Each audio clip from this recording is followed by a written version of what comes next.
ভগৱান গণেশক গজমুখ গজানন আদি নামেৰে জনা যায় কিয়নো তেওঁৰ মুখখন গজৰ দৰে অৰ্থাৎ হাতীৰ দৰে হয়। গণেশৰ এই ৰূপটো বহুতেই মংগলকাৰী হয়। আপুনি জানে যে শ্ৰী গণেশৰ গজানন হোৱাৰ কিছু কাহিনী পোৱা যায়, কিন্তু আপুনি এইটো জানেনে বা কেতিয়াবা জানিবলৈ ইচ্ছা কৰিছেনে গণেশৰ নিজ মূৰটো কটাৰ পিছত কলৈ গ'ল?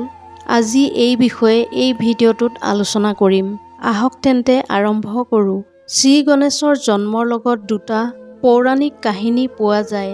প্ৰথম কাহিনীটোৰ মতে যেতিয়া দেৱী পাৰ্বতীয়ে শ্ৰী গণেশক জন্ম দিলে তেতিয়া ইন্দ্ৰ চন্দ্ৰৰ সৈতে সকলো দেৱ-দেৱতা তেওঁক দৰ্শনৰ ইচ্ছাৰে উপস্থিত হ'লগৈ। খবৰটো গম পোৱাৰ মাত্ৰেই শনি দেৱতাও তাত উপস্থিত হ'ল।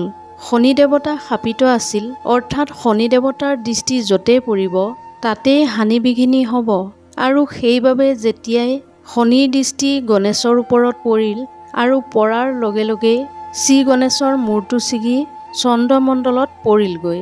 দ্বিতীয়টো জনপ্ৰবাদৰ মতে পাৰ্বতীয়ে এদিন নন্দীক দুৱৰী নিযুক্তি কৰি স্নান কৰিবলৈ যায়।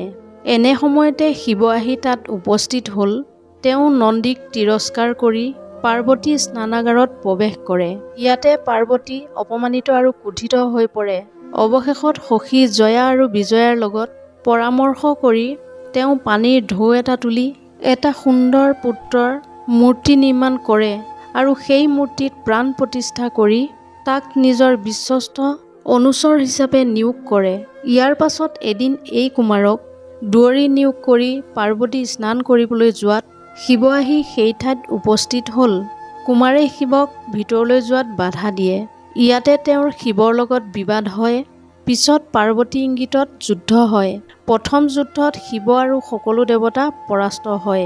তেতিয়া নাৰদৰ পৰামৰ্শ মতে বিষ্ণুৱে কুমাৰক মোহাচ্ছন্ন কৰে আৰু শিৱই ত্ৰিশূলৰ দ্বাৰা তেখেতৰ মস্তক বিচ্ছিন্ন কৰে।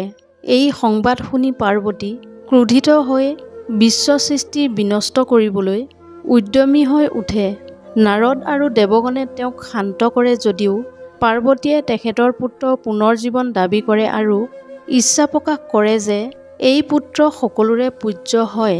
কিন্তু কুমাৰৰ মুণ্ড তেতিয়া আৰু পোৱা নগ'ল, কিয়নো কুমাৰৰ মুণ্ডটো ছিঙি গৈ চন্দ্ৰলোকত প্ৰৱেশ কৰিলগৈ।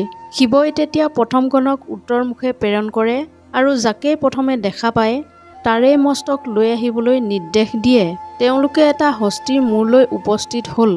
দেৱগণে সেই হস্তীৰ মুণ্ডৰ সহায়তে তেওঁক জীৱিত কৰি তোলে। পিছত তেওঁক শিৱই নিজ পুত্ৰৰূপে স্বীকাৰ কৰে আৰু দেৱগণৰ আশীৰ্বাদত এই কুমাৰ সকলোৰে পূজ্য হয় আৰু গণেশ নামেৰে পিছলৈ জনাজাত হয়। যদি ভিডিঅ'টো আপোনালোকৰ ভাল লাগিল তেনেহ'লে চেনেলটো ছাবস্ক্ৰাইব কৰিবলৈ নাপাহৰিব। ধন্যবাদ।